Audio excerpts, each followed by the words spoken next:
इस देश का युवा, मैं बताया ना, उसका दिमाग इतना खराब है, इतना,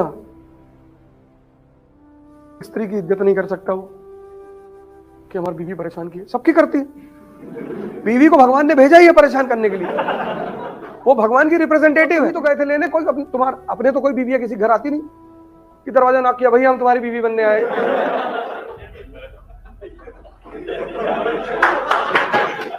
तुम ही तो गए थे, और साथ में 100 आदमी लेके भी जाते हो, और घोड़े बैठ के जाते हो, और तलवार लगाते हो। ये जो मनुष्य का सेक्स ऑर्गन है, ये यहीं पर हिंदू अध्यात्म के जो ऋषि हैं वो मानते हैं कि यहीं पर कुंडलिनी शक्ति बैठी हुई है। इसीलिए काम में इतनी ज्यादा अट्रैक्शन है। तुम अगर बहुत गौर से जीवन को देखो, हिंदू जो पूजा करते हैं लिंग और योनि की, ये मेल और फीमेल सेक्स ऑर्गन ही तो है। और उस पे एक सांप है, कोबरा, क्योंकि मिथोलॉजिकली कोबरा दुनिया का एकमात्र सांप है मिथोलॉजिकली जो अपने जहर को अपने मणि में बदल लेता है। तो मनुष्य के जीवन में 3 फेस है। एक बच्चे का फेस, बच्चा, यहां एनर्जी बहुत है, समझ नहीं है, इसलिए बच्चे बहुत बदमाशी करते हैं अनावश्यक। यहां पे ऊर्जा बहुत है, समझ नहीं है। फिर एक फेस है ओल्ड एज, यहां पर समझ बहुत है, ऊर्जा नहीं, इसलिए बुढ़े बड़ी शरीफों वाली बातें करते हैं। इसलिए तुम किसी बुढ़े से सेक्स की बात करोगे, नाराज हो जाएगा, नाराज हो जाएगा वो, बदतमीजी वाली बात मत करो, बर्बाद हो जाओगे। इसको पता चला, लेकिन तब तक देर हो चुकी है। एक ये तुम्हारा फेस है, तुम्हारा ये फेस है, इसमें ये जो ऊर्जा पैदा हुई है, काम ऊर्जा, अगर इसको तुम बदल लो, सही जगह लगा लो, यही ऊर्जा है, यही ऊर्जा है। इसको कहते हैं कन्वर्जन। वो देखो वो सामने खड़ा हुआ आदमी, कन्वर्जन ऑफ एनर्जी। इसको परमहंस ने बता दिया कि बेटा ऊर्जा तुम्हारी ही है, हम कुछ ना करेंगे, बस तुम उसको कन्वर्ट कर लो। उसी कन्वर्जन ऑफ एनर्जी को बोलते हैं तपस्या। उसमें पहाड़ पे नहीं भागना पड़ता, घर नहीं छोड़ना पड़ता, मां बाप नहीं छोड़ने पड़ते। इसीलिए बुद्ध का सम्मान भारत में उतना नहीं जितना कृष्ण का है, क्योंकि कृष्ण दुनिया में रह के, समाज के साथ रह के, परिवार के साथ रह के, मां बाप के साथ रह के, बीवी के साथ रह के, और अरहत हुए। बुद्ध घर से भाग गए, बुद्ध नहीं फेस कर पाए कि हमारी बीवी परेशान की है। सबकी करती है। बीवी को भगवान ने भेजा ही है परेशान करने के लिए, वो भगवान की रिप्रेजेंटेटिव है। और तुम ही तो गए थे लेने, कोई तुम्हारा अपने तो कोई बीवी है किसी घर आती नहीं कि दरवाजा नॉक किया, भैया हम तुम्हारी बीवी बनने आए।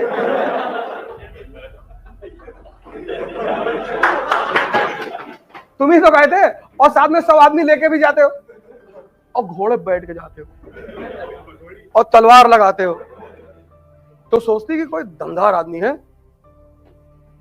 फिर जब वो देखती है तो सोचती कि भाई तो मरा हुआ है, रात में गोली चल गई, तुम चारपाई के नीचे छिपे हुए, तुम उसके सामने गुटखा खा रहे हो, तुम उसके सामने रो रहे हो, स्त्री के सामने। तब वो कमांड अपने हाथ में लेती है, तब वो दुर्गा बन जाती है, हंटर निकालती है, मारती खींच खींच के हंटर।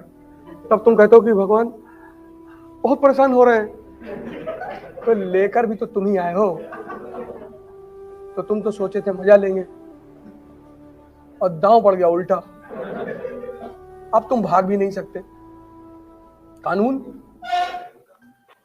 हिंदुस्तान का कानून, शादीशुदा औरत को तुम तलाक नहीं दे सकते, और सारी बात औरतों की कोर्ट में सुनी जाती है। अगर औरत ने कोर्ट में कह दिया कि सरकार साहब ये जबरदस्ती मुझे रात में टच करता है, कोर्ट तुरंत सजा दे देगी, 8 महीना जेल। हाँ, औरतों को बहुत सारी पता नहीं है। मार्शल रेप का कॉन्सेप्ट है, उसका भी कॉन्सेप्ट है। अगर वो जाके औरत बोल दे कोर्ट में, गए चलाओ बैठ के वहां, वो तो हाँ, लेकिन अगर तुम शक्तिशाली हो, मैंने क्या कहा कि सीता जी राम को नहीं छोड़ सकती, क्योंकि सीता जी को पता है कि मेरा आदमी बहुत ताकतवर है। जानती है रावण से कहती है वो कि 2-3 तमाचे उलट देगा तुमको। उनको अपने आदमी की ताकत पे बड़ा कॉन्फिडेंस है। शिव जी को देखो, पार्वती जी को अपने बाप से लड़ जाती हैं। तुम साधारणतः किसी स्त्री के बाप के विरोध में बोलकर देखो, तुम्हारा अचार डाल दे तुरंत। लेकिन पार्वती जी अपने पिता से लड़ती हैं अपने पति की वजह से, क्योंकि पति बहुत ताकतवर है और साधारण सा आदमी है। न लेवाइस पहने, न ली पहने, न रेबैन का चश्मा लगाए है, न क्लीन शेव है, न डीओ लगाए है। वो तो शमशान की भभूत अभूत लपेटे है।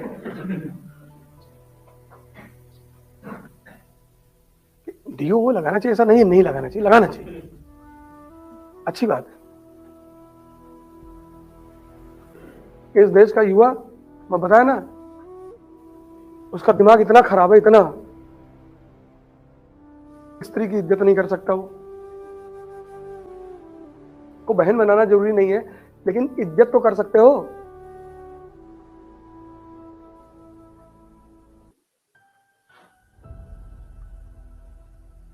कि वो भी नहीं कर सकते।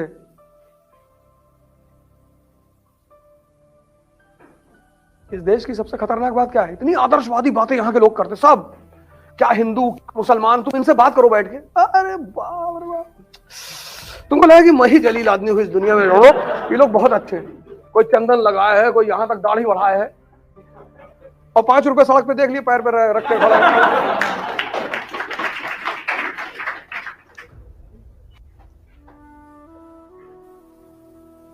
और जवानी किस चीज के लिए है तुम बताओ? क्या करोगे जवानी में? मेरे पास लोग आते हैं, सर हमारी गर्लफ्रेंड हमसे बात नहीं कर रही। हमने कहा हमारी वाली से कर लो।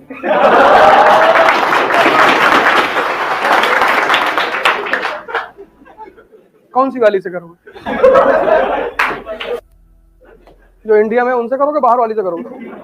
अरे आपके अंदर कोई इमोशन नहीं, इतना जूता से मारेंगे ना, इमोशन का नाम लोगे तो? भिखमंगों का इमोशन होता है। पार्वती जी शंकर जी को छोड़ के नहीं भाग सकती, पता क्यों? क्योंकि ताकत है। तुम शक्ति तो पैदा करो, चाहे तुम स्त्री हो चाहे पुरुष, तुमको कोई छोड़कर नहीं भागेगा। एक तो तुम हवा चल हिल रहे हो और प्यार कर रहे हो, फिर गाना गा रहे हो तुम, चांदी की दीवार न तोड़ी, प्यार भरा दिल तोड़ दिया। एक धनवान की बेटी ने निर्धन का दामन छोड़ दिया। एक तो तुम भिखमंगे हो, ऊपर से प्यार कर रहे हो। और जब तुमको पता था कि लड़की चांदी के दीवार के पीछे, ये देखो स्वामी विवेकानंद, यूरोप से स्त्री इनके पीछे पीछे चली आई, सिस्टर निवेदिता। इसको बोलते हैं पुरुष, इसको बोलते हैं शक्ति, इसको बोलते हैं ताकत। तुम यार खैनी बना रहे हो बैठ के।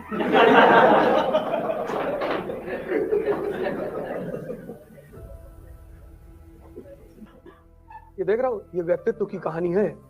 इस आदमी को, ये आदमी 1931 में लंदन गया राउंड टेबल कॉन्फ्रेंस अटेंड करने। ऐसे ही पूरा लंदन इकट्ठा था इस आदमी को देखने के लिए। यहाँ लड़के जो है शादी में जाते हैं तो ब्यूटी पार्लर जाते हैं, लड़कियां जाती तो समझ में आता है, लड़के फेशियल करा रहे हैं। नाचोगे? नहीं नहीं, तब कहो है फेशियल करा रहे हो।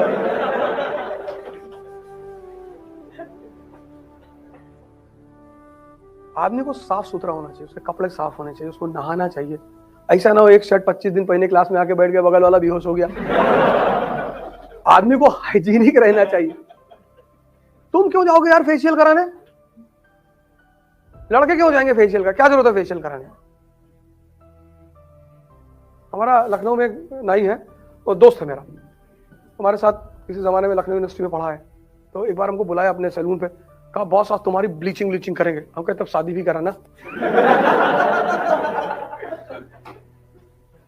ब्लीचिंग करोगे, ये करोगे, फेशियल करोगे तो लड़की बुला लो, बिना शादी किए जाएंगे नहीं बाहर। काहे करोगे? क्यों करोगे? अरे बाल काट दो, दाढ़ी बना दो, बस खत्म। क्यों करोगे?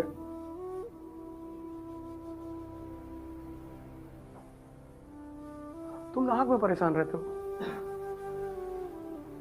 तुम में से 90% लोग अनावश्यक से परेशान रहते हैं कि शादी में जा रहे हैं लोग हमको देखेंगे। तुम सचिन तेंदुलकर हो?